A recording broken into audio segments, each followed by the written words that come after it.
Tyson. News! Okay, we'll start with this. Well, there appears to be trouble in paradise in the women's featherweight division. As far as unifying it, Mexico's Cruz has declined a big offer for an Amanda Serrano fight. Portion of the article reads, a featherweight unification clash between Amanda the Real Deal Serrano and Mexico's Cruz will not happen despite numerous offers. Cruz turned down $100,000 to fight Amanda, said Lou DiBella, promoter of Serrano, and numerous other prize fighters. It's an incredible offer, DiBella said. The fight proposal is for an upcoming pay-per-view fight card that would have paid Cruz the largest sum of her entire career. Serrano would have made slightly more. My team is in the middle of negotiations for another fight in August, so it is not prudent to fight versus Amanda at this time. I don't directly choose my opponents. My team takes care of that, said Cruz, who is based in Mexico City. At this point, I don't have any details for my fight in August. Yet somehow it takes priority over a Serrano fight. It's funny how that works. A Cruz versus Serrano fight has all the ingredients for fight fans, especially with its Puerto Rico versus Mexico elements. The two fight cultures are famous for explosive confrontations. Now DiBella is currently searching for a capable featherweight or super bantamweight to oppose Serrano on the pay-per-view card. According to the New York City-based promoter, Serrano does not want a pushover. Cruz was the fighter desired by Team Serrano. I was told Cruz, wants to have a title defense first, said DiBella. How can anyone turn down that much money? She can end up losing her next fight for almost nothing. Recently, major television networks in Mexico have not shown major female bouts after years of supporting it. Mexico is almost in limbo. Yeah, that's not entirely true. Boxeo Azteca featured Yamileth Mercado's last 3 fights. Yamileth Mercado, the current reigning WBC super bantamweight champion. DiBella is looking toward other top featherweights to fight Serrano. Some names popping up are Yamileth Mercado, Mayerlin Rivas, and Sarah Mahfoud.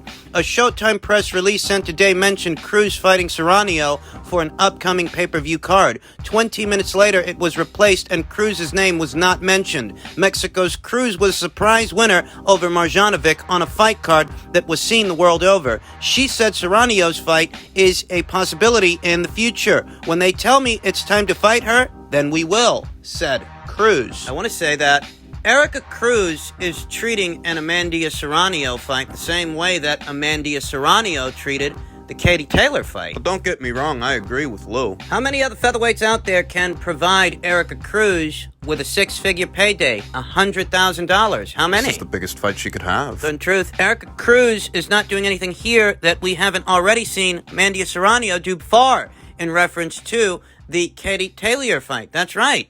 This fight represents the greatest financial value for Cruz, and it would be the biggest legacy fight of her career, in all the ways that the Katie Taylor fight represented the biggest financial value and the biggest legacy fight for Amanda Serrano's career. Apparently, Erica's going to be fighting some girl in August. She doesn't know who, and that is taking priority over a 6-figure payday and a unification match with Amanda Serrano. You could make the same argument in reference to Amanda herself, who walked away from that Katie Taylor fight to fight who? Diana Santana for a second time. As part of some small promotion over there in the Dominican Republic. Let's be honest, folks. What's happening here is Amanda Serrano is getting a taste of her own medicine. If you feel like Cruz is avoiding Amanda Serrano, you must then agree that Amanda Serrano, in that same respect, was avoiding Katie Taylor. That was the biggest fight for Amanda. The same way that this is the biggest fight for Erica. Their peas in a pod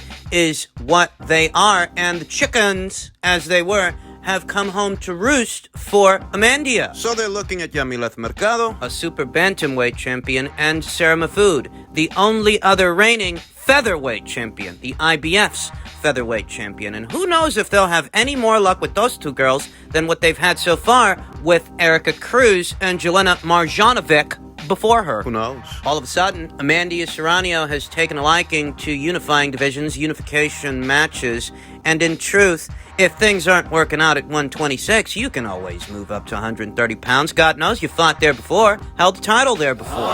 The World Boxing Super Series' 3rd season is set to arrive in the women's super featherweight division, and comparatively, the women's super featherweight division is a hotter division that's attracting much more attention than the women's featherweight division. Why not move up there? Amanda has fought there before. She's a 7-division champion, remember? That was one of those 7 divisions. And It's an option. the fights won't be anywhere near as hard to make. But, Amanda Serrano was actually already asked if that's something she would entertain, and she blew off the idea of going up there to 130 and fighting in that tournament. She's more focused on the featherweight division. Comparatively, the quality of competition at 126 pounds pales in comparison to what she'd face at 130 pounds, and we all know At it. 126, she's an apex predator. The apex predator, but at 130, not so much. You could argue that the newly crowned WBA champion Eric Cruz and even the IBF champion Serrano comparatively are low-hanging fruit compared to what would wait for Amanda Serrano. What awaits Amanda Serrano? At 130 pounds. She stands a very good chance of beating both of those girls. Both of those world champions. But at 130 pounds, you're going to have to earn your money. I want to feel sorry for her. I want to sympathize. I want to accuse Eric Cruz of ducking Amanda Serrano. But if I do that, well, Erica's not doing anything to Amanda that Amanda didn't do to Katie. I'm just giving it to you straight. It's the only way I know how to give it to you. How do you like them apples? Lou DeBellia says that it's a great offer, and for what it's worth, I agree with him. $100,000 for any women's featherweight champion is a good payday. You're not going to find that many paydays like that floating around.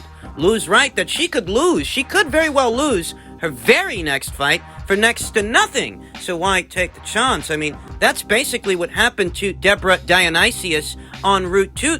It was supposed to be a Dina Thorslin fight, Deborah ended up getting upset by a Chinese woman. So he is right. But the Cruz people are employing the same logic, the same brand of it, that the Serrano people employed. So you can't persecute her too much if you're Lou DeBellia, if you're Amanda Serrano. You can't do it. You can't do it and make sense. You're going to look like a hypocrite. In the end, I view both situations through the same lens. I don't think Eric Cruz likes her chances against Amanda Serrano. In turn, I don't think Amanda Serrano liked her chances against Katie Taylor. That's why she was demanding so much money, because from where Amanda and Jordan were sitting, looked a lot like certain defeat awaited them, so they wanted compensation.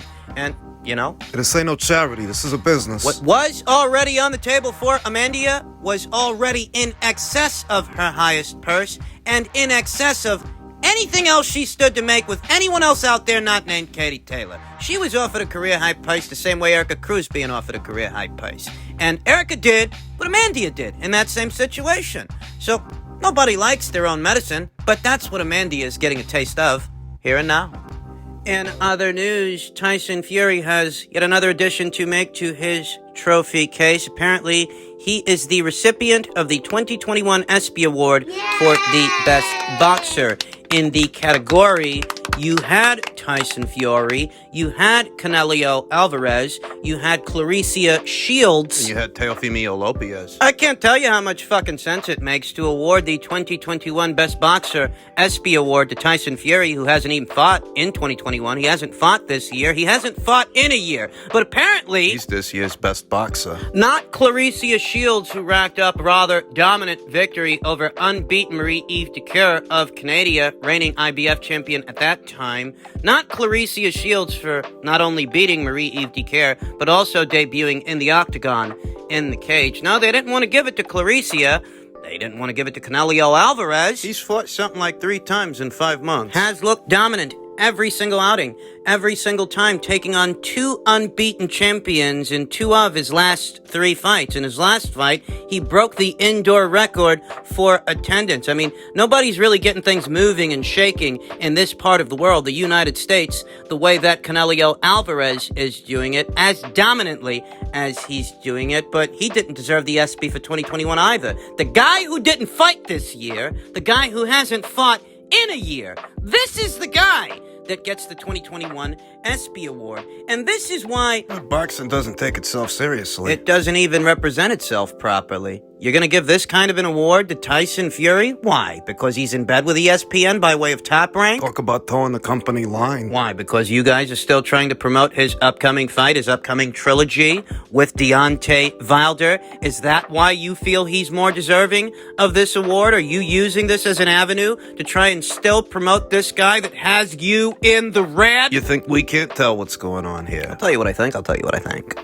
The two most deserving recipients of this award really were Clarissa Shields and Canelo Alvarez. I think that the category should have been divided into both female and male categories. That way the credit could be distributed evenly for Clarissa's efforts earlier this year and Canelo Alvarez. I'll go as far as saying that if you are going to use the ESPYs to toe the company line, if you do want the winner of this award to be a top-ranked fighter, Teofimo shouldn't be there because Teofimo hasn't fought this year, and his next fight isn't even set to go down on your network. Tyson Fury shouldn't be there for some of the same reasons. He hasn't fought this year. He hasn't brought you any ratings. Josh Taylor, however, would have made more sense, as Josh Taylor has brought you more ratings to your network than either Teofimo Lopez or Tyson Fury this year. And this is the 2021 ESPY Award, after all, not the 2020 ESPY Award. Would have made more sense to give it to him than Tyson Fury. I actually happen to think he deserves it more than Tyson Fury, but if the ESPY is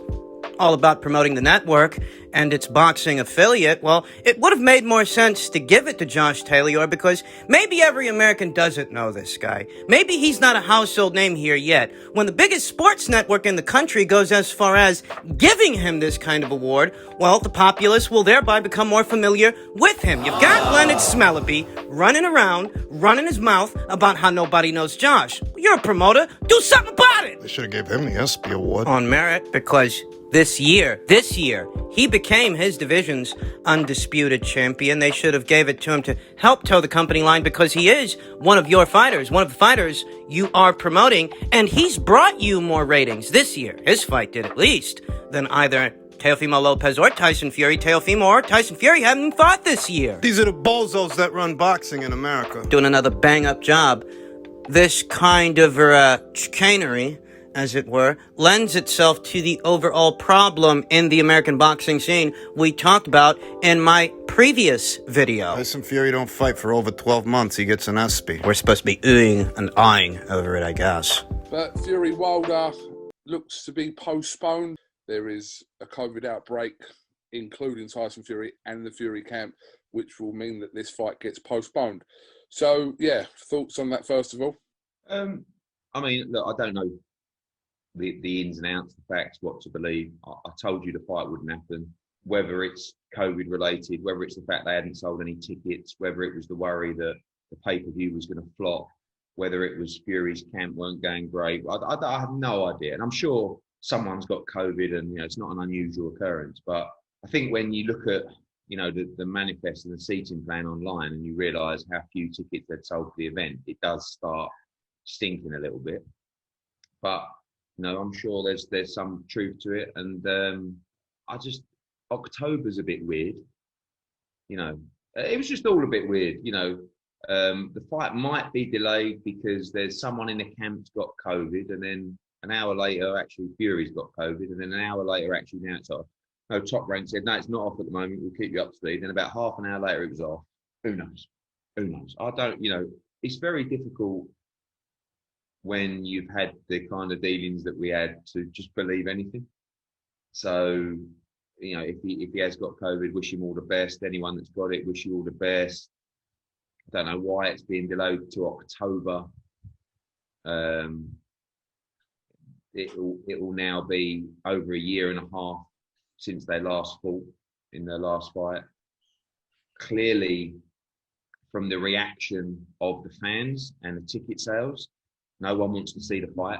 Those comments from Eddie Hearn from before the smoke actually settled in reference to the current fiasco with Tyson Fury, COVID, Deontay Wilder, and the trilogy, appears that Eddie Hearn wasn't quite sold that it's the way they say it is. To add fuel to that fire, last night, Joseph Parker, former WBO heavyweight champion Joseph Parker, who was said to have been amongst those who tested positive for COVID-19, Tyson Fury and his cousin, Parker's trainer, Andy Lee, They all were said to have tested positive for COVID-19, yet Joseph Parker, by way of his Instagram account, posted himself live in attendance at last night's UFC fight card. Now, even if you're not expecting this guy to be held up somewhere hacking up a lung due to the COVID, if he did in fact test positive, isn't he supposed to be in quarantine? Doesn't lend itself to the story's credibility now, does it? If the story is that COVID-19 swept through Tyson Fury's camp like a brush fire, infecting everyone in its path, and that's why the fight's not happening, it doesn't look good at all that Joseph Parker was in the company of Tyson Fury when all of this is said to have happened, and it doesn't help that Joe Boxer was in attendance for last night's UFC cards. The whole story seemed like a lot of bullshit. Eddie Hearn was quite skeptical about this story, as was I. Many of you out there were also skeptical. But I'll tell you something, at this point, it doesn't even really matter.